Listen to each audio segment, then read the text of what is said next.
উপস্থিত হযরত উলামায়ে কেরাম, মুসলমান ভাইয়েরা, আল্লাহ তাআলার দরবারে শুকরিয়া আদায় করছি। ভাই আওয়াজ বাড়ায়েন না, এক তো বক্সের আওয়াজ কমানোর পরে মাইক বাড়াইছেন, আবার বাড়ায়েন না, কমান, আওয়াজ কমান, পরে বাড়ায়েন, আমার সময় যত পারেন কমান, আরো কমায় দিবেন। হ্যাঁ, উপস্থিত হযরত, ঠিক আছে, এবার উপস্থিত হযরত উলামায়ে কেরাম, মুসলমান ভাইয়েরা, আল্লাহ তাআলার দরবারে শুকরিয়া আদায় করছি। আল্লাহ আমাদেরকে এই মাহফিলে উপস্থিত হওয়ার তৌফিক দান করেছেন, বলি আলহামদুলিল্লাহ।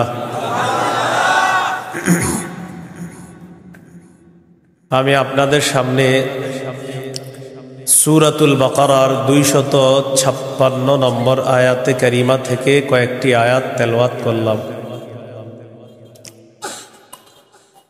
256 নম্বর আয়াতে আল্লাহ তাআলা দ্বীনের ব্যাপারে আমাদেরকে দিক নির্দেশনা দিয়েছেন। লা ইকরাহা ফিদ্দীন, দ্বীন গ্রহণ করার ক্ষেত্রে জোর করা যাবে না। কাউকে দ্বীন গ্রহণ করার ক্ষেত্রে, ইসলাম গ্রহণ করার ক্ষেত্রে জোর করা যাবে না। তবে ইসলামের দাওয়াত দেওয়া যাবে, ইসলামের সৌন্দর্যতা তাদের সামনে পেশ করা যাবে। সূরা আলী ইমরানের 19 নম্বর আয়াতে আল্লাহ বলেন, ইন্নাদ-দীনা ইনদাল্লাহিল ইসলাম,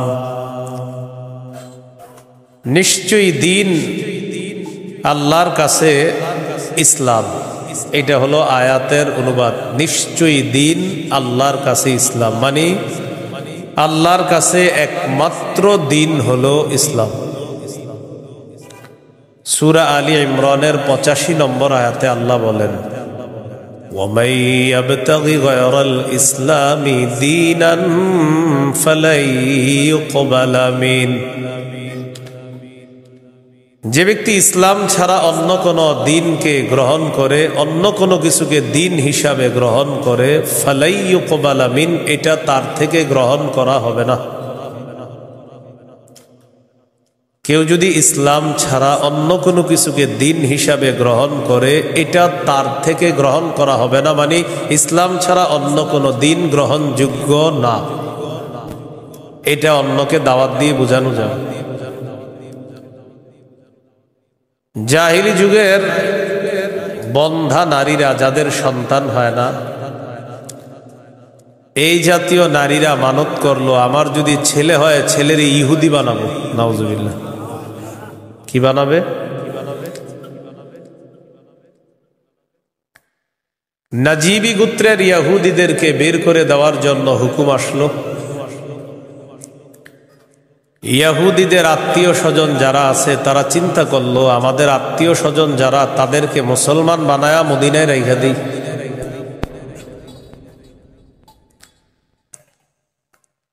হুসাইন আল আনসার নামে নবীর একজন সাহাবী, তিনি রাসূল সাল্লাল্লাহু আলাইহি সাল্লামের কাছে গেলেন, গিয়ে বললেন, ইয়া রাসূলুল্লাহ, আমার দুজন পুত্র সন্তান খ্রিস্টান, আমি তাদেরকে যদি জোর করে মুসলমান বানিয়ে মদিনায় রেখে দিই। বাবা মুসলমান, সন্তান খ্রিস্টান। রাসূলুল্লাহ সাল্লাল্লাহু আলাইহি সাল্লামকে বললেন, আমি আমার দুই পুত্রকে যদি জোর করে মুসলমান বানিয়ে রেখে দেই, তখন আল্লাহ তাআলা সূরা বাকারার 256 নম্বর আয়াত নাজিল করলেন, লা ইকরাহা ফিদ্দীন, ইসলাম গ্রহণ করার ক্ষেত্রে জোর করা যাবে না। কদ তাবায়্যানার রুশদু মিনাল গাই, হেদায়েত স্পষ্ট হয়ে গিয়েছে গুমরাহি থেকে, পথভ্রষ্টতা থেকে। কোনটা হেদায়েত, কোনটা গুমরাহি, এটা মানুষের কাছে স্পষ্ট। এই কথা আল্লাহ কেন বললেন? হেদায়েত মানুষের সামনে এখন স্পষ্ট, এখন যদি মানুষ গ্রহণ না করে, এটা তার হতভাগা হওয়ার লক্ষণ। যদি সে গ্রহণ করে, এটা তার সৌভাগ্য। সে একজন সৌভাগ্যবান। সে সৌভাগ্যবান হওয়ার লক্ষণ হবে যদি হেদায়েত গ্রহণ করে। জোর করে বলা যাবে না তুমি মুসলমান হতেই হবে। فمن يكفر بالطاغوت ويؤمن بالله فقد استمسك بالعروة الوثقى لا انفصام لها। হেদায়েত স্পষ্ট হয়ে যাওয়ার পরেও যারা তাগুতকে অস্বীকার করবে, আল্লাহকে যারা বিশ্বাস করবে, হেদায়েত আর গোমরাহি দুইটা স্পষ্ট হয়ে যাওয়ার পর যারা তাগুতকে অস্বীকার করবে তথা পথভ্রষ্টতাকে বর্জন করবে, ওয়ায়ুমিন বিল্লাহ, আর যারা আল্লাহকে বিশ্বাস করবে, ফাকাদ ইসতামসাকা বিল উরওয়াতিল ওয়াসকা, সে এমন এক মজবুত হাতলকে আঁকড়ে ধরলো, লা ইনফিসামা লাহা, যেই মজবুত হাতল কখনো ছুটে যাওয়ার সম্ভাবনা নাই, এমন এক মজবুত হাতল যেই মজবুত হাতল তাকে জান্নাতে পৌঁছায় দিয়েছে। এটা হলো তাওহীদ। বলেন এটা কি? তাওহীদ। তাগুত দ্বারা উদ্দেশ্য হলো যত সীমা লঙ্ঘনকারী আছে সবাই। আল্লাহ তাআলা বলেন, ফামান ইয়াকফুর বিত-তাগুতি ওয়া ইউমিন বিল্লাহ, যারা তাগুতকে অস্বীকার করবে আর আল্লাহকে বিশ্বাস করবে, ফাকাদ ইসতামসাকা বিল উরওয়াতিল ওয়াসকা লা ইনফিসামা লাহা, তারা এমন এক মজবুত হাতল আঁকড়ে ধরলো যেটা ছুটে যাওয়ার সম্ভাবনা নাই, বিচ্ছিন্ন হওয়ার সম্ভাবনা নাই। এই মজবুত হাতলের নাম হলো তাওহীদ, আল্লাহর একত্ববাদ স্বীকার করা। তাওহীদের মৌলিক 4টি শর্ত। প্রিয় ভাইয়েরা, কয় শর্ত? 1 নম্বর, আল্লাহ ছাড়া কোনো ইলাহ নাই এই বিশ্বাস নিয়ে মৃত্যুবরণ করা। 2 নম্বর, আল্লাহ ছাড়া কোনো ইলাহ নাই এই কথা মুখে বলবো, পাশাপাশি এই কথায় সামান্যতম সন্দেহ করা যাবে না। 3 নম্বর, আল্লাহ ছাড়া কোনো ইলাহ নাই মুখে বলার পাশাপাশি অন্তরে বিশ্বাস করা। 4 নম্বর, সবচাইতে বেশি আল্লাহকে ভালোবাসা। এই হলো তাওহীদের 4 শর্ত। তাওহীদের কয় শর্ত? 1 নম্বর, আল্লাহ ছাড়া কোনো ইলাহ নাই এই বিশ্বাস নিয়ে মৃত্যুবরণ করা। 2 নম্বর, আল্লাহ ছাড়া কোনো ইলাহ নাই এই কথায় সন্দেহ করা যাবে না। 3 নম্বর, আল্লাহ ছাড়া কোনো ইলাহ নাই এটা মুখে বলা, অন্তরে বিশ্বাস করা। 4 নম্বর, আল্লাহকে সবচেয়ে বেশি ভালোবাসা। এই হলো তাওহীদের 4 শর্ত। বাইরের মাইকের আওয়াজ আবার বাড়াইছেন, ঠিক না? ওইটা কমান, ওইটাও কমান। আপনি পরে বাড়ান, আমার বয়ানটা একটু কমান না, সমস্যা নেই, বুঝে না কিছু। মানে আমি এটা আপনার জন্য ভালো, আরো বুঝে না। এর কথা হলো ফাটাইতে হবো, বুঝতে হবো আমার মাইক এরকম এরকম। আমি তো বলছি না খারাপ, আমি বলছি খারাপ, আমি তো ভালোই বলছি। আমি বয়ান করতে সামনে দাওয়াত দেন না, এত মাইক লাগাইলে। কিন্তু বারবার মাহফিলে বলি, মাইক কম হবে ওই মাহফিলে দাওয়াত অটোমেটিক পাবেন, বেশি মাহফিল মাইক হবে আর দাওয়াত পাবেন না, সোজা হিসেব। আমার বয়ানে মাইক কম থাকতে হবে, এটা আমি আলাদা বিষয়। মাইক যত কম হবে, যদি আবেদন করেন যে হুজুর মাইক 2টা, তো দেখবেন আর দাওয়াত আগে দিব আপনাকে। মাইক বেশি লাগাবেন, আমার পাবেন না, সোজা হিসাব। মাইক কমাইতে হবে আমার, আমার বয়ানে কারো যেন কোনো ক্ষতি না হয়, মাথায় রাখবেন। তাওহীদের 4টা শর্ত। 1 নম্বর, আল্লাহ ছাড়া কোনো ইলাহ নাই এই বিশ্বাস নিয়ে মৃত্যুবরণ করা। 2 নম্বর, আল্লাহ ছাড়া কোনো ইলাহ নাই এই কথায় সামান্য সন্দেহ করা যাবে না। 3 নম্বর, আল্লাহ ছাড়া কোনো ইলাহ নাই এটা মুখেও বলা, অন্তরে বিশ্বাস করা। 4 নম্বর, আল্লাহকে সবচেয়ে বেশি ভালোবাসা। 1 নম্বর শর্ত, আল্লাহ ছাড়া ইলাহ নাই এই বিশ্বাস নিয়ে মৃত্যুবরণ করা। সহিহ বুখারীর 26 নম্বর হাদিস। এই হাদিসের বর্ণনাকারী উসমান রাদিয়াল্লাহু তাআলা তিনি বলেন, عن عثمان رضي الله تعالى عنه قال قال رسول الله صلى الله عليه وسلم মান মাতা ওয়া হুয়া ইয়ালামু আন্নাহু লা ইলাহা ইল্লাল্লাহ দাখালাল জান্নাহ। নবীজি বলেন, কেউ যদি এই বিশ্বাস নিয়ে মারা যায় আল্লাহ ছাড়া কোনো ইলাহ নাই, আমি নবী বলে দিলাম দাখালাল জান্নাহ, সে জান্নাতে প্রবেশ করবে। সহিহ বুখারীর বর্ণনা 1237 নম্বর হাদিস, 1237।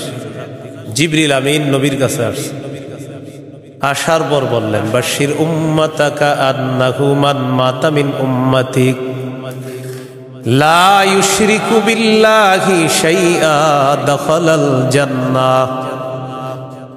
জিবরিল আমিন আসছে, আসার পর বলে, ইয়া রাসূলুল্লাহ, আপনার উম্মতের মধ্যে যারা শিরিক না করে মারা যাবে, আল্লাহ তাআলা আমাকে পাঠিয়েছে আপনাকে বলার জন্য, শিরিক করা ছাড়া যারা মারা যাবে আপনি ওই উম্মতকে জান্নাতে প্রবেশের সুসংবাদ জানায়া দেন।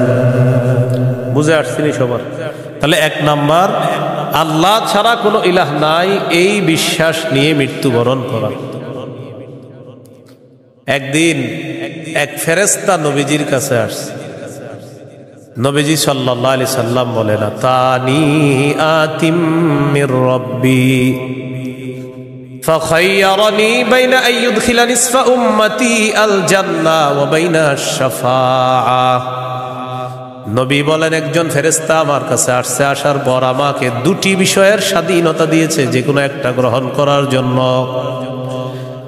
ফেরেশতা আমাকে বলল, হাবিব, আপনি যদি চান আপনার অর্ধেক উম্মত আপনি জান্নাতে নিতে পারবেন, আর যদি চান আপনি সুপারিশ করতে পারবেন, তবে 2টি গ্রহণ করা আপনার জন্য। এই সুযোগ আপনি পাবেন না, যে কোনো একটি গ্রহণ করতে হবে। হয়তো অর্ধেক উম্মত জান্নাতে নিবেন, না হয় আপনি সুপারিশ গ্রহণ করবেন। আমাদের নবী বলেন, ইখতারতুশ শাফাআ, আমি সুপারিশ করাটাই আল্লাহর থেকে গ্রহণ করে নিলাম। বলেন তবে, বলেন সবাই বলেন তবে। এই সুপারিশ শুধু তারাই পাবে যারা শিরিক করবে না। নবীজি বলেন, ওয়াহিয়া লিমান লা ইউশরিকু বিল্লাহি শাইআ, আমার সুপারিশ শুধু তারাই পাবে যারা আল্লাহর সাথে শিরিক করবে না, তারাই শুধু আমার সুপারিশ পাবে, অন্যরা কিন্তু আমার সুপারিশ পাবে না। সহিহ বুখারীর বর্ণনা 99 নম্বর হাদিসে আল্লাহর নবীর সাহাবী আবু হুরায়রা রাদিয়াল্লাহু তাআলা আন নবীকে প্রশ্ন করলেন, মান আসআদুন নাসি বিশাফাআতিকা ইয়াউমাল কিয়ামাতি ইয়া রাসূলুল্লাহ। হুজুর, কিয়ামতের ময়দানে আপনার সুপারিশের মাধ্যমে কোন ব্যক্তি সবচেয়ে সৌভাগ্যবান হবে আমাকে একটু বলেন।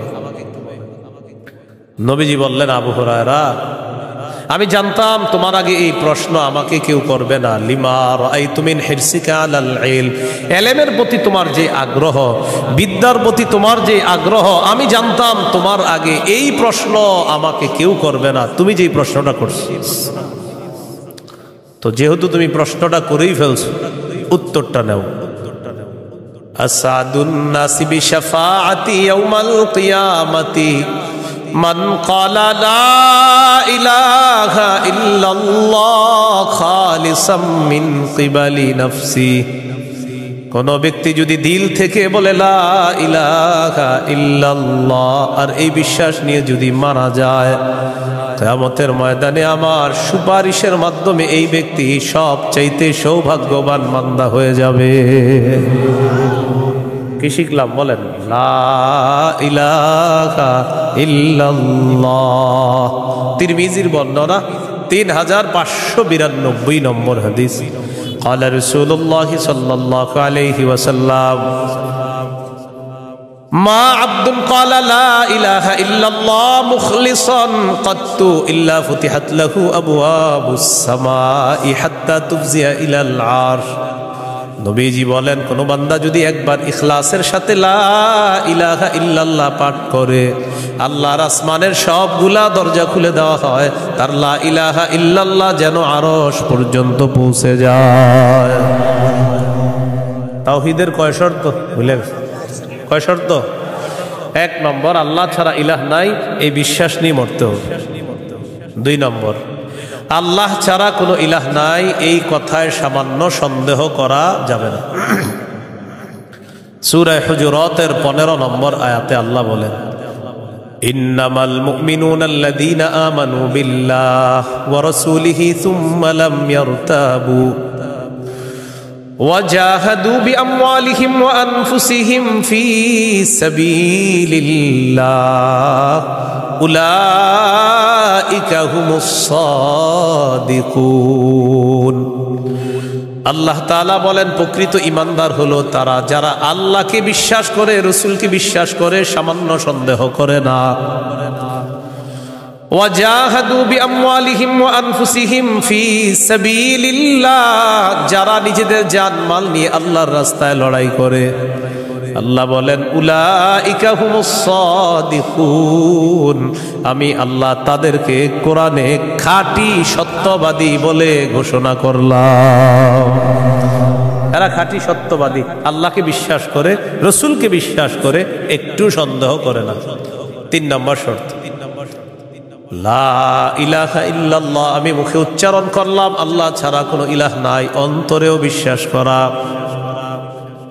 মুখে বললাম আল্লাহ ছাড়া কোনো ইলাহ নাই, অন্তরে যদি ঝামেলা থাকে এটা হবে মুনাফিক মার্কা শয়তান, নেফাকি হবে। এটা কি হবে বলেন তো, সবাই বলেন কি হবে? নেফাকি হবে। মুখে বলতে হবে, অন্তরেও স্বীকার করতে হবে।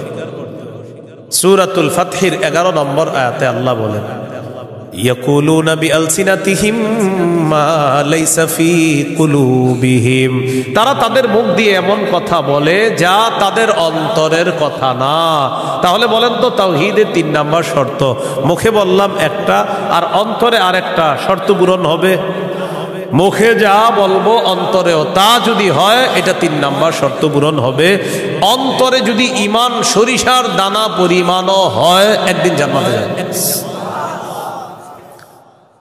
সহিহ বুখারীর 44 নম্বর হাদিস, ক্বালা রাসূলুল্লাহ সাল্লাল্লাহু আলাইহি ওয়াসাল্লাম, ইয়াখরুজু মিনান নার মান ক্বালা লা ইলাহা ইল্লাল্লাহ ওয়া ফি কলবিহি ওয়াজনু শাঈরাতিন মিন খায়র ওয়া ফি কলবিহি ওয়াজনু বুররাতিন মিন খায়র ওয়া ফি কলবিহি ওয়াজনু দাররাতিন মিন খায়র। নবীজি বলেন, কারো অন্তরের মধ্যে যদি গম পরিমাণ, জব পরিমাণ, সরিষার দানা পরিমাণ ঈমান থাকে, গম পরিমাণ, জব পরিমাণ, সরিষার দানা পরিমাণ ঈমান, এই মানুষটা যদি বিভিন্ন অপরাধের কারণে জাহান্নামের সাজা ভোগ করতেও হয়, জাহান্নামের সাজা ভোগ করার পর আমি নবী বলে দিলাম, একদিন জাহান্নাম থেকে বের হয়ে ওই সরিষা পরিমাণ ঈমানের কারণে আল্লাহর জান্নাতে প্রবেশ করবে। খাঁটি ঈমান, বিশুদ্ধ ঈমান, এটার মধ্যে কোনো ঝামেলা করা যাবে না। আল্লাহ কথাগুলা বুঝার তৌফিক দান করেন। 4 নম্বর শর্ত, সবচেয়ে বেশি আল্লাহকে ভালোবাসো। বলেন কাকে ভালোবাসো? সবাই আমার সাথে বলেন, সাধারণত বলেন। আমরা 8টি জিনিসকে বেশি ভালোবাসি। 8 জিনিসের প্রতি আমাদের মহব্বত খুব বেশি। এই 8 জিনিসের চাইতেও আল্লাহকে, রসুলকে বেশি ভালোবাসতে হবে। কয় জিনিসের প্রতি টান আছে বেশি? 8 জিনিসের কথা আল্লাহ বলছে সূরা তাওবা 24 নম্বর আয়াত। আমি প্রথম আয়াতটা পড়ি, এরপর অনুবাদ করব, আমরা সবাই গণব। আল্লাহ তাআলা বলেন, কুল ইন কানা আবাউকুম ওয়া আবনাউকুম ওয়া ইখওয়ানুকুম ওয়া আজওয়াজুকুম ওয়া আশীরাতুকুম وأموال اقترفتموها وتجارة تخشون كسادها ومساكن ترضونها أحب إليكم من الله ورسوله وجهاد في سبيله فتربصوا حتى يأتي الله بأمره। কত? আল্লাহ তাআলা বলেন, ইন কানা আবাউকুম, যদি তোমাদের মা বাবা, ওয়া আবনাউকুম, যদি তোমাদের সন্তান, ওয়া ইখওয়ানুকুম, যদি তোমাদের ভাই বোন, ওয়া আজওয়াজুকুম, যদি তোমাদের বিবি, ওয়া আশিরাতুকুম যদি তোমাদের পরিবার আত্মীয় স্বজন, ওয়া আমওয়ালুন ইখতারাফতুমুহা যদি তোমাদের উপার্জিত সম্পদ, ওয়া তিজারাতুন তাখশাউনা কাসাদাহা তোমাদের ব্যবসা যেই ব্যবসায় লস হওয়ার টেনশনে থাকো, ওয়া মাসাকিনু তারদাউনাহা যে বাসস্থান তোমরা অনেক ভালোবাসো, আহাব্বা ইলাইকুম মিনাল্লাহ ওয়া রাসূলিহি ওয়া জিহাদিন ফি সাবিলি। আল্লাহ তাআলা বলেন এই 8টা জিনিস যদি আল্লাহ এবং তার রাসূল আর চাইতে তোমাদের কাছে বেশি প্রিয় হয়, ফাতারাব্বাসু অপেক্ষা করো, হাত্তা ইয়াতি আল্লাহু বিআমরি আল্লাহ তাআলা গজব নিয়ে আসার অপেক্ষা করো। বলি নাউযুবিল্লাহ। কি শিখলাম? এই 8 জিনিসের প্রতি আমাদের মহব্বত আছে বেশি। আল্লাহ বলেন এইগুলা যদি আল্লাহর চেয়ে বেশি মহব্বতের হয়, নবীর চেয়ে বেশি মহব্বতের হয়, তাহলে গজবের অপেক্ষা থাকো। তাহলে কি শিখলাম? এই 8 জিনিসের চাইতে আল্লাহকে বেশি ভালোবাসা, রসুলকে বেশি ভালোবাসতে হবে। আল্লাহ তৌফিক দান করে। এখানে কয় জিনিসের ভালোবাসার কথা হলো?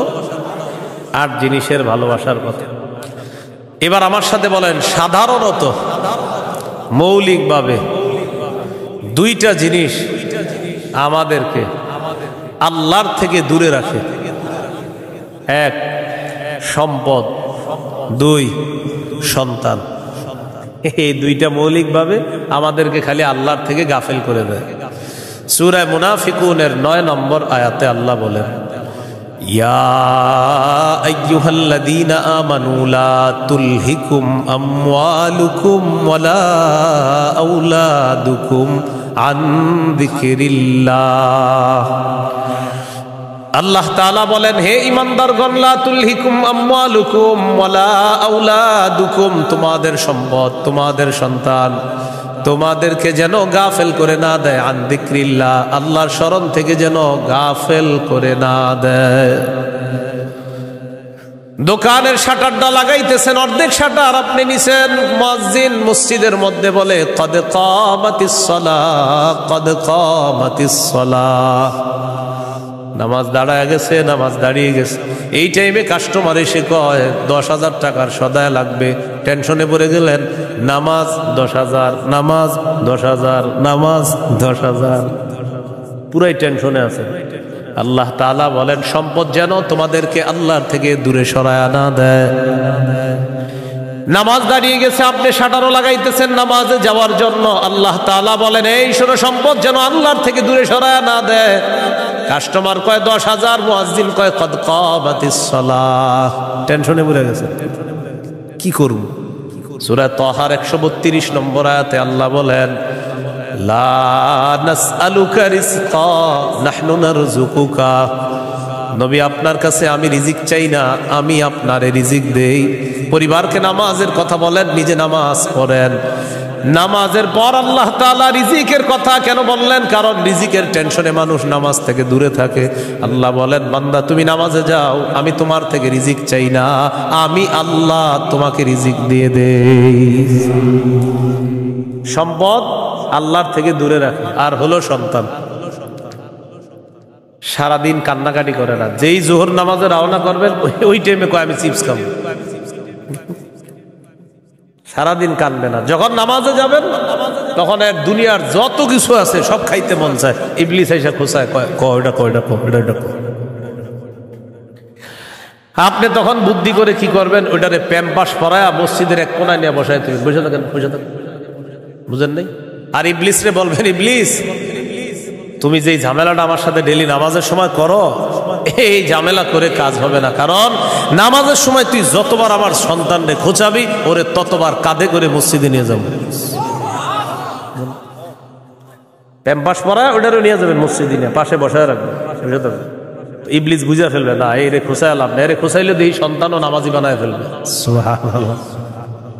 সম্পদ সন্তান আল্লাহর থেকে আমাদেরকে দূরে রাখে। প্রিয় ভাইয়েরা, এই 2 জিনিস যেন আমাদের ভিতরে এত মহব্বত গালেব না হয় যে এই 2 জিনিস এত পরিমাণ মহব্বত করতে গেলাম, আল্লাহকে ভুলে গেলাম, রসুলকে ভুলে গেলাম, আখিরাত ভুলে গেলাম। এমনটা ভালোবাসি, সন্তান ভালোবাসি, মা ভালোবাসি, বাবা ভালোবাসি ঠিক, কিন্তু এর চেয়ে বেশি ভালোবাসি আল্লাহ।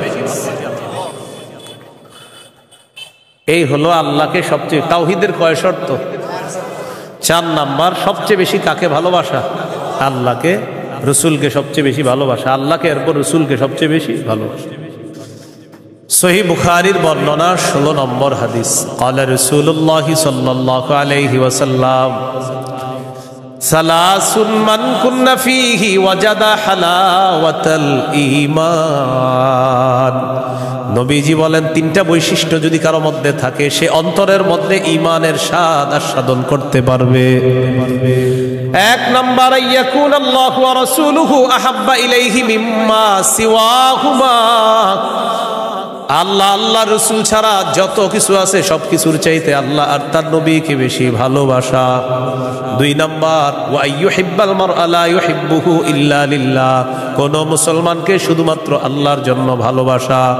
3 নাম্বার, আইয়াকরাহা আইয়াউদা ফিল কুফরি কামা ইয়াকরাহু আইয়ুকযাফা ফিন্নার। আগুনের মধ্যে পুড়ে যাওয়া যেমন অপছন্দ, তেমনি ভাবে কুফরি করাটাও এমন অপছন্দ হওয়া। কোটি কোটি টাকা আপনার সামনে রাখা হলো আর বলা হলো আগুনে পুড়ে মারা যাও, আপনি তখন জবাব দিবেন, আপনার কি মাথা খারাপ? আগুনে পুড়ে যদি আমি মারা যাই, তুই কোটি টাকা দিয়ে আমি করব কি? এবার আপনাকে বলা হলো কোটি কোটি টাকা দেওয়া হবে, তুমি কুফরি করো, আপনি জবাব দিবেন কোটি টাকার বিনিময়ে যেমন দুনিয়ার আগুনে পুড়তে চাই না, তেমনি ভাবে কোটি টাকার বিনিময়ে কুফরি করে জাহান্নামের আগুনেও পুড়তে চাই না। নবীজি বলেন কারো মধ্যে যদি এমন অনুভূতি থাকে আগুনে পুড়ে যাওয়া তার অপছন্দ, তেমনি ভাবে কুফরি করাটাও তার কাছে অপছন্দের, আল্লাহ তাআলা তার অন্তরের মধ্যে ঈমানের স্বাদ তৈরি করে দিবেন, ঈমানের স্বাদ দিবেন। তো এই 3টার মধ্যে একটা হলো আল্লাহকে বেশি ভালোবাসা। বলেন তো তাওহীদের কয় শর্ত? 1 নম্বর, আল্লাহ ছাড়া কোনো ইলাহ নাই, এই বিশ্বাস নিয়ে মৃত্যুবরণ করা। 2 নম্বর, আল্লাহ ছাড়া কোনো ইলাহ নাই, এটার মধ্যে একটুও সন্দেহ করা যাবে না। 3 নম্বর, আল্লাহ ছাড়া কোনো ইলাহ নাই, এটা মুখে বলা, অন্তরে স্বীকার করা, বিশ্বাস করা। 4 নম্বর, আল্লাহকে সবচেয়ে বেশি ভালোবাসা। এই 4 শর্ত পূরণ করে আমরা যেন কবরে যেতে পারি, আল্লাহ তাআলা তৌফিক দান করেন। এরপরে আল্লাহ বলেন ওয়াল্লাহু সামিউন আলিম, আল্লাহ সর্বশ্রোতা সর্বজ্ঞানী। এটা হলো সূরা বাকারার 256 নম্বর আয়াত। এখন আপনাদেরকে 56 নম্বর আয়াত থেকে জিজ্ঞাসা করতে চাই, একটা হলো তাগুতের দল আর একটা হলো আল্লাহর দল। দুনিয়াতে মৌলিকভাবে মানুষের দল 2টা, একটা হলো হিজবুল্লাহ আল্লাহর দল, আর একটা হিজবুশ শয়তান শয়তানের দল। এই 2 দল মৌলিকভাবে মানুষের মধ্যে সূরা মুজাদালায় 2 দলের কথা আছে। তো এই 2 দলের মধ্যে আমরা কার দলে থাকবো? আল্লাহর দলে না শয়তানের দলে? আল্লাহর দলে আমরা যারা থাকবো আল্লাহ আমাদের অভিভাবক হয়ে যাবে। এই কথাটা আল্লাহ সূরা বাকারার 257 নম্বর আয়াতে বলতেছে, মন দিয়ে শুনেন কি বল। আল্লাহু ওয়ালিয়ুল্লাযীনা আমানু, যারা ঈমানদার তাদের অভিভাবক আল্লাহ। সুবহানাল্লাহ। আপনারা মাঝে মাঝে এমনি দোয়া করতে পারেন না, আল্লাহ আপনি আমার অভিভাবক, আল্লাহ আপনি অভিভাবক। আল্লাহ সূরা বাকারা 257 নম্বর আয়াতে বলছেন আপনি আমার অভিভাবক। আল্লাহ আমি তো সমস্যায় আছি, আমারে সমাধান করে দাও। এইভাবে বলতে হবে, আল্লাহ আপনি বলছেন আপনি আমার অভিভাবক, আল্লাহ আপনি আমার সমস্যা সমাধান করে দেন। এইভাবে আল্লাহকে বলতে হবে। আল্লাহু ওয়ালিয়ুল্লাযীনা আমানু, আল্লাহ বলেন যারা ঈমানদার তাদের অভিভাবক হলেন আল্লাহ। ইউখরিজুহুম মিনাজ যুলুমাতি ইলান নূর, আল্লাহ তাআলা অভিভাবক ঈমানদারদেরকে অন্ধকার থেকে বের করে আলোর দিকে আল্লাহ তাআলা নিয়ে যায়। ওয়াল্লাযীনা কাফারু আউলিয়াউহুমুত তাগুত, আর যারা কাফের তাদের অভিভাবক হলো শয়তান। বলেন তো ঈমানদারের অভিভাবক কে? কাফেরের অভিভাবক কে? উলাইকা আসহাবুন নারি হুম ফিহা খালিদুন। আল্লাহ বলেন যারা তাগুতের অনুসারী তারা চিরস্থায়ীভাবে জাহান্নামে থাকবে। বলি নাউজুবিল্লাহ। তাগুত বলা হয় যত সীমা লঙ্ঘনকারী আছে জালেম, সব তাগুত। এই তাগুত এটা পুরুষ হোক আর মহিলা হোক, এই তাগুত যারা এরা জালেম অথবা জালেমা, সব তাগুত। তবে কষ্টের বিষয় আর দুঃখের বিষয়, আমরা বারবার এক তাগুত ছেড়ে আরেক তাগুতকে ধরি। এক তাগুত ছেড়ে আরেক তাগুতকে কি করি? ধরি। কেন ধরি জানেন? বৃষ্টি থেকে বাঁচার জন্য ঝর্ণা নিচে এসে দাঁড়ায় আর কি। কোথায় দাঁড়াই? বাঁচার জন্য কি থেকে কোথায় এসে দাঁড়াই? এক তাগুতকে ছেড়ে আরেক তাগুত ধরা, মানে বৃষ্টি থেকে বাঁচার জন্য ঝর্ণার নিচে এসে দাঁড়ায়। ভাই কিছু ঘটনাকে ঝর্ণার নিচে কেন? আর বললেন না বাইরে বৃষ্টি, তো এনে কি? এই জন্য মনে রাখবেন, শত্রু এটা কখনো বন্ধু হবে না। এরে আপনি যতই মনে করেন বন্ধু, এই শত্রু সব সময় শত্রু। সূরা মাইদার 51 নম্বর আয়াতে আল্লাহ বলে দিয়েছেন। এবার আল্লাহ তাআলা কি বলে দেখেন, সূরা বাকারার 257 নম্বর আয়াত গেল, 258 নম্বর আয়াতে আল্লাহ তাআলা এবার আমাদের আকীদা বিশুদ্ধ করবে। কি বিশুদ্ধ করবে বলেন তো? দুনিয়াতে আমাদের অভিভাবক কে? বেঁচে আছি কে? বাঁচিয়ে রাখছেন। মৃত্যু দিবেন কে? মৃত্যুর পর জীবিত করবেন কে? এই আকীদাটা এখন আল্লাহ তাআলা সংশোধন করবে যে শোনো, আমি তোমাদেরকে বাঁচিয়ে রাখছি, মৃত্যুর পর আমি জিন্দা করব, কিন্তু এখানে কোনো সন্দেহ করবা না। এই আকীদা 258, 259, 260 এই 3 আয়াতের মধ্যে আল্লাহ আমাদেরকে আকীদা দিয়ে দিবেন, দুনিয়াতে যেমন তোমাদেরকে রাখছি আমি, আখিরাতেও তোমাদেরকে আবার পুনরুত্থান করব, এই ক্ষমতাও আমি আল্লাহ। সূরা বাকারা 258, 259, 260 দেখেন কি বলে। ألم تر إلى الذي حاج إبراهيم في ربه أن آتاه الله الملك إذ قال إبراهيم ربي الذي يحيي ويميت قال أنا أحيي وأميت قال إبراهيم فإن الله يأتي بالشمس من المشرق فأت بها من المغرب فبهت الذي كفر والله لا يهدي القوم الظالمين। নবী আপনি কি দেখেন নাই? ওই ব্যক্তির ব্যাপারে চিন্তা করেন নাই যে ব্যক্তি ইব্রাহিম নবীর সাথে তার রবের ব্যাপারে ঝগড়া করেছে? যেই রব তাকে রাজত্ব দান করেছে, ওই রবের ব্যাপারে লোকটা ঝগড়া করেছে ইব্রাহিম নবীর সাথে। আল্লাহ তাআলা বলেন এই ব্যক্তি হলো বাবেল শহরের বাদশাহ নমরুদ। ইব্রাহিম নবীর সাথে ঝগড়া লাগছে, এই কারণে নমরুদকে আল্লাহ তাআলা রাজত্ব দান করছে। রাজত্ব পাওয়ার পর নমরুদ কয় আমি খোদা। ইব্রাহিম নবী বললেন আমার রব, রব্বি আল্লাযী ইহয়ী ওয়া ইউমীত, আমার রব হলেন তিনি যিনি জীবন দেয়, যিনি মৃত্যু দান করেন। নমরুদ পাল্টা জবাব দিয়ে বলে ক্বালা আনা উহয়ী ওয়া উমীত, আমিও তো জীবন দেই, আমিও তো মৃত্যু দেই। নাউজুবিল্লাহ। হ্যাঁ, ইব্রাহিম নবী বললেন রব তিনি যিনি জীবন দেয় মৃত্যু দেয়। নমরুদ কথা আমিও তো জীবন দিই মৃত্যু দিই। তো ইব্রাহিম নবী তাহলে কি করতে হবে? আমারও রব মানো, কারণ আমিও জীবন দিই মৃত্যু দিই। ইব্রাহিম নবী বললেন কিভাবে? জেলখানা থেকে 2 জন আসামি ধরে আনছে, একজনকে মেরে ফেলছে, আরেকজনকে ছেড়ে দিছে। মারার পর বলে এই যে দেখো আমি মৃত্যু দিলাম, ছেড়ে দেওয়ার পর বলে এই যে দেখো আমি জীবন দিলাম। কি ইন্টারন্যাশনাল পদ্ধতির জীবন মৃত্যু! হ্যাঁ, 2 জনকে ধরে আনছে, একটাকে হত্যা করছে আর একটাকে ছেড়ে দিছে। হত্যা করার পর বলে দেখো জীবন দিলাম, মৃত্যু দিলাম।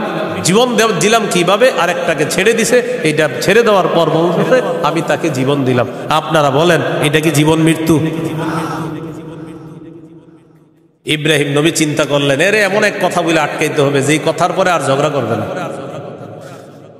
قال إبراهيم فإن الله يأتي بالشمس من المشرق فأت بها من المغرب।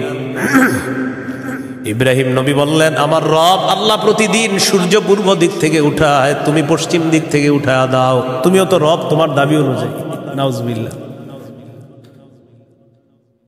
ফাবুহিতাল্লাযী কাফার, আল্লাহ তাআলা বলেন যে ঝগড়া করছে নমরুদ কাফের, ধরাশয়ী হয়ে গেল, ঝগড়ায় হেরে গেল।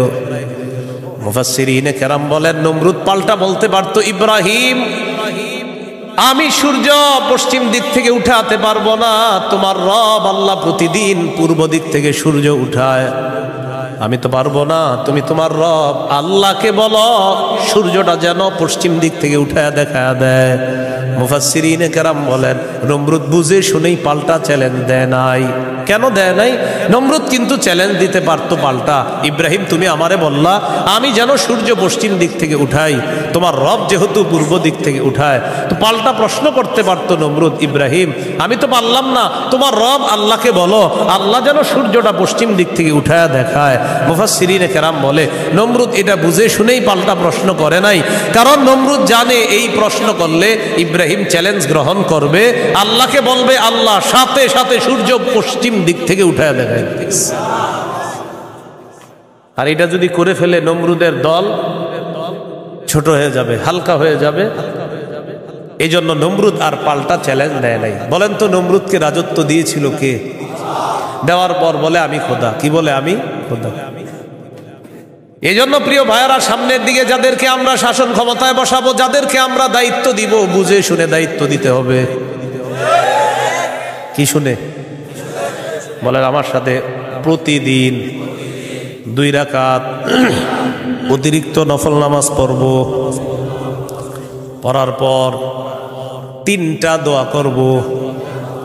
1 নাম্বার আল্লাহ, বলেন আল্লাহ কিয়ামতের আগে বাংলাদেশে আর কোন নারী প্রধান চাই না। হ্যাঁ, কি প্রধান চাই না? সবাই জোরে বলেন কেন? আরো জোরে বলেন, আরো জোরে, আরো জোরে। قال رسول الله صلى الله عليه وسلم لا يفلح قوم ولوا امرهم امرأتان। নবীজি বলেন ওই জাতি কিছুতেই কখনোই সফল হবে না যেই জাতি তাদের নেতৃত্বে কোনো নারীকে বসায়া দেয়।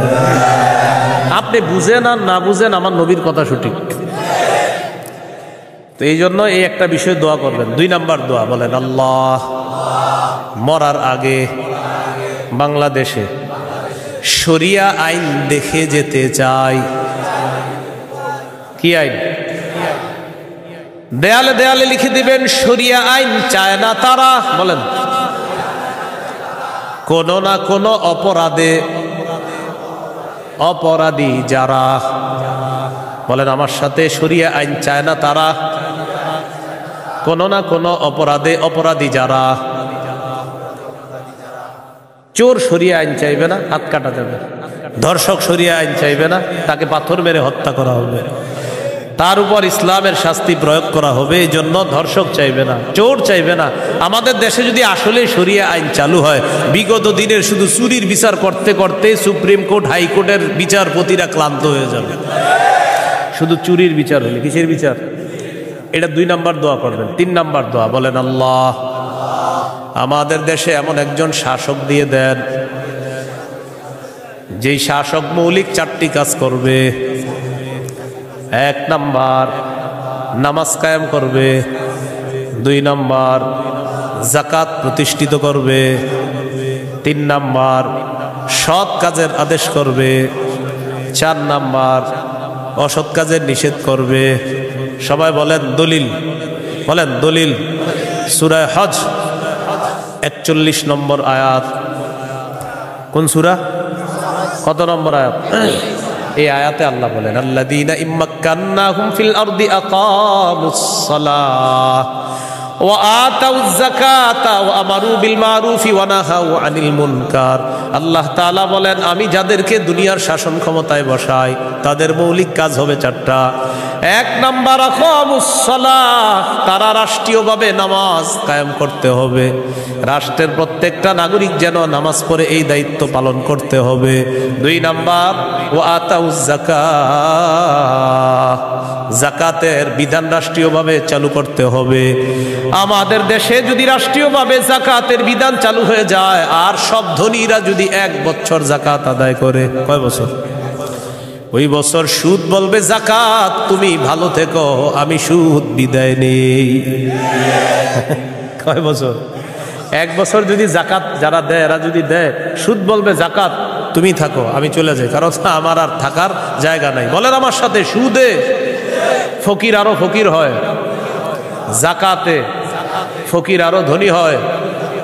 দলিল ইবনে মাজাহ 2279 নম্বর হাদিস। আবার বলেন বলেন, সুদে ফকির আরো ফকির হয়, জাকাতে ফকির ধনী হয়। বলেন আমাদের এই রাষ্ট্র সুদ ভিত্তিক হওয়ার কারণে এখন আমরা সবাই মোটামুটি ভিক্ষুক। কারণ আমাদের প্রত্যেকের মাথা পিছু 1,07,000 টাকা ঋণ। তো আপনি কোথায় ধনী? সুদের শেষ পরিণতি ভিক্ষা। এটা আপনার যদি বুঝে না আসে কিছু করার নাই। আমার নবীর কথা যেটা বলবে নবী, আজ হোক কাল হোক সেটা ফলবেই, কোনো সন্দেহ নেই।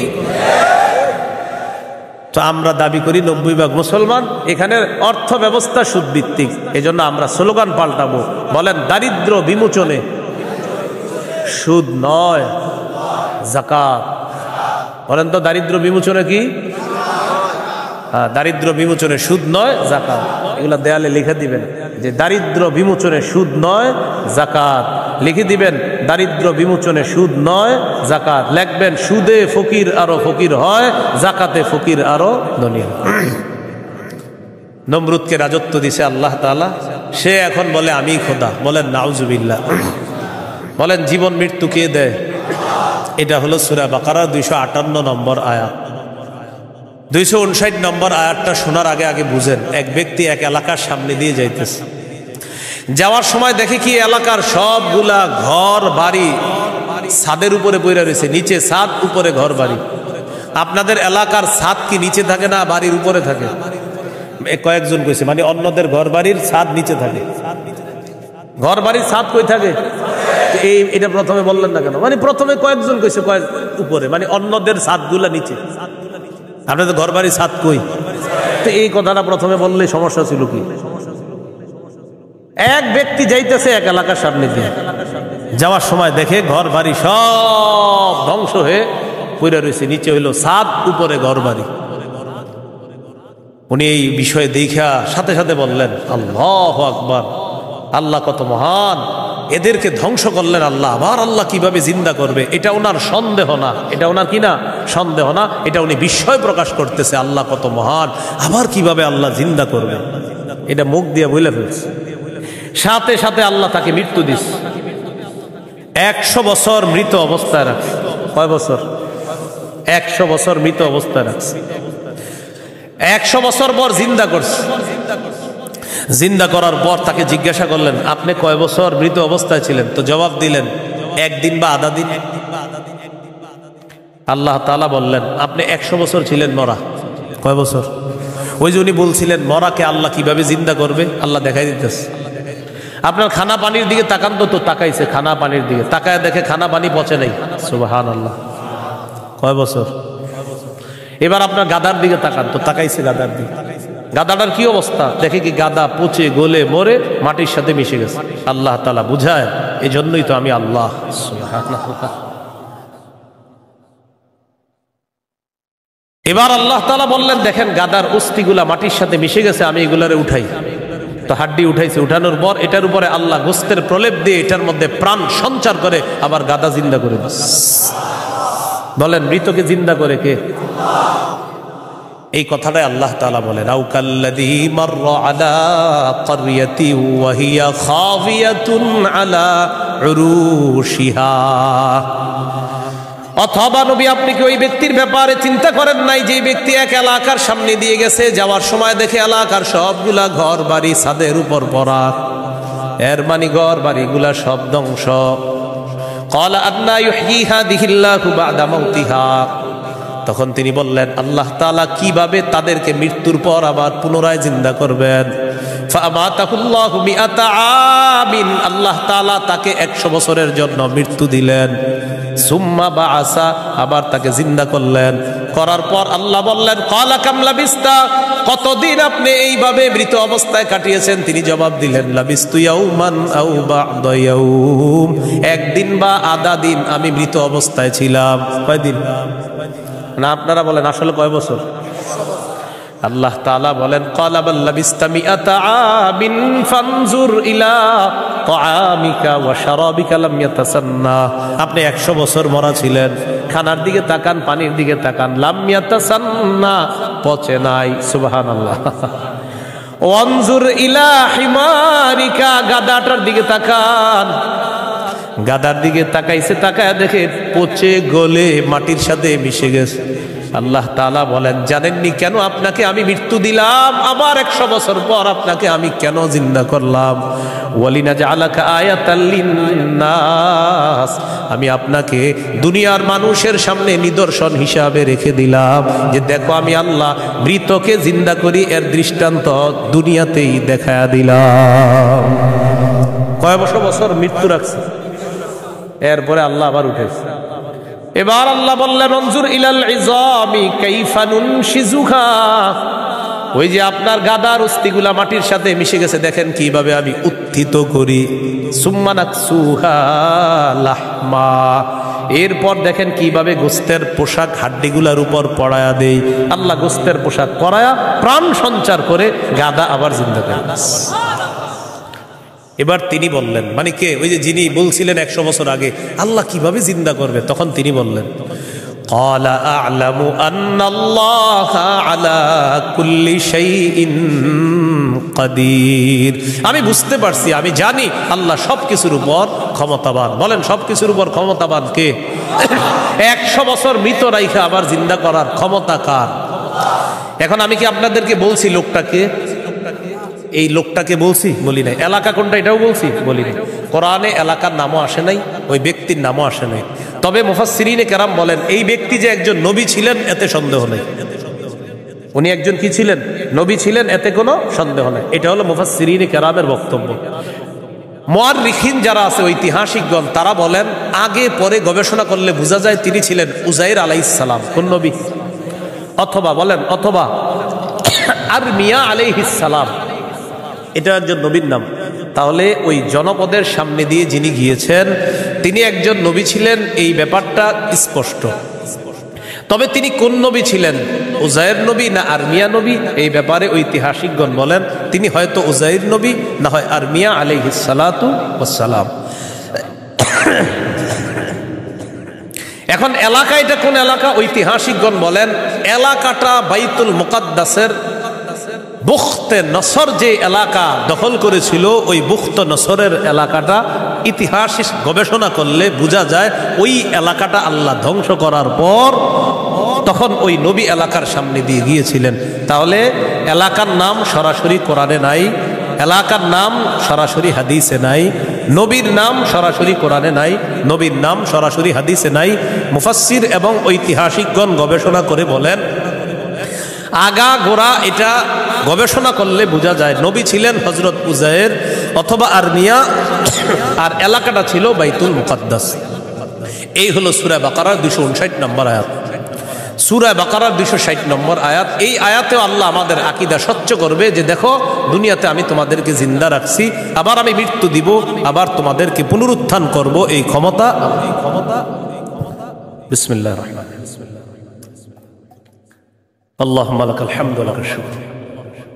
সূরা বাকারা 260 নম্বর আয়াত আল্লাহ বলেন وَإِذْ قَالَ إِبْرَاهِيمُ رَبِّ أَرِنِي كَيْفَ تُحْيِي الْمَوْتَى قَالَ أَوَلَمْ تُؤْمِنْ قَالَ بَلَى وَلَكِنْ لِيَطْمَئِنَّ قَلْبِي قَالَ فَخُذْ أَرْبَعَةً مِنَ الطَّيْرِ فَصُرْهُنَّ إِلَيْكَ ثُمَّ اجْعَلْ عَلَى كُلِّ جَبَلٍ مِّنْهُنَّ جُزْءًا ثُمَّ ادْعُهُنَّ يَأْتِينَكَ سَعْيًا وَاعْلَمْ أَنَّ اللَّهَ عَزِيزٌ حَكِيمٌ। স্মরণ করুন ওই সময়কে যখন ইব্রাহিম নবী বললেন রব্বি আরিনি কাইফা তুহিল মাউতা, আল্লাহ আপনি আমাকে দেখান আপনি কিভাবে মৃতকে জিন্দা করেন।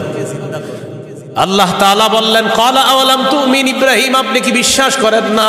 ইব্রাহিম নবী জবাব দিলেন ক্বালা বালা ওয়ালাকিন লিয়াতমাইন্না কলবি, আল্লাহ অবশ্যই বিশ্বাস করি, তবে আমার অন্তরের প্রশান্তির জন্য আমি জানতে চাই আল্লাহ আপনি কিভাবে মৃতকে জিন্দা করেন।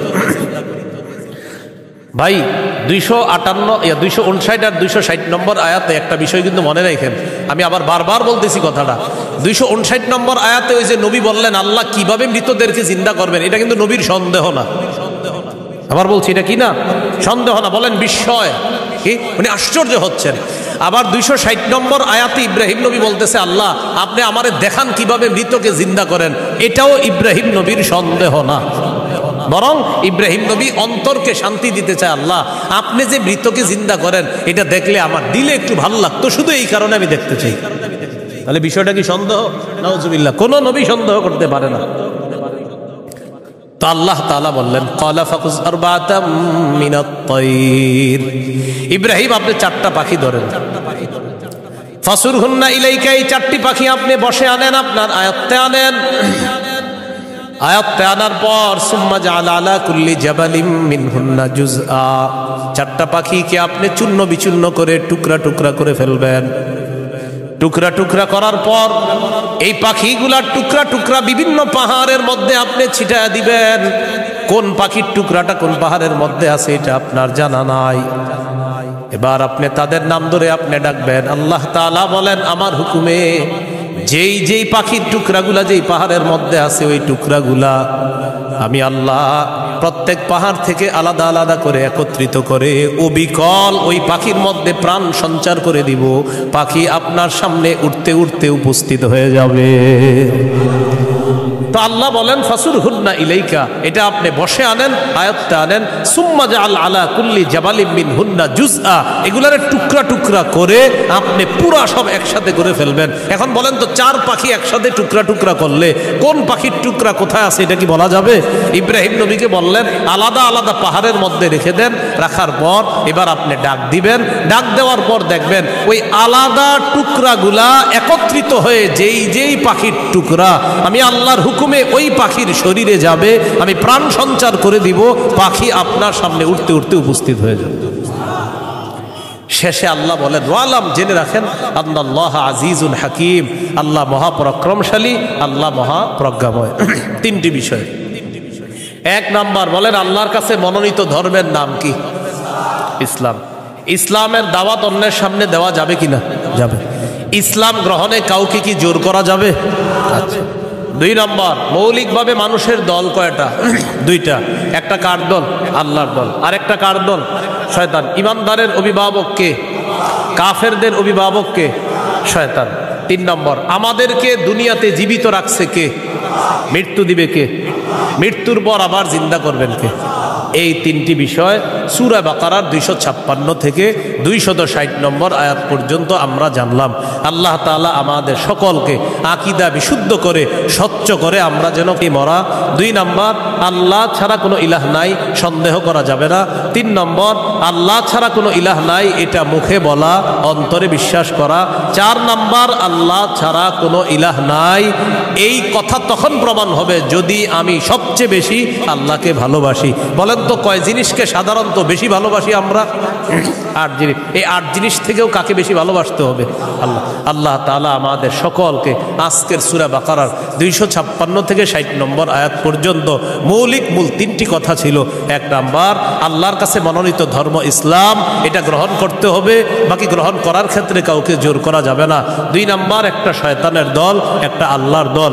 আল্লাহর দলের অভিভাবক আল্লাহ, শয়তানের দলের অভিভাবক মানে যারা, তাদের অভিভাবক হলো শয়তান। তাগুত যারা ইহুদি খ্রিস্টান, তাদের অভিভাবক হলো শয়তান।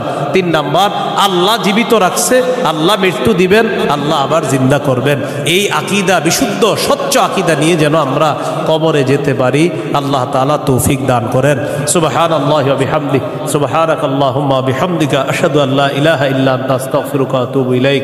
আমিন ওয়া আখিরু দাওয়ানা আলহামদুলিল্লাহি রাব্বিল আলামিন। আসসালামু আলাইকুম।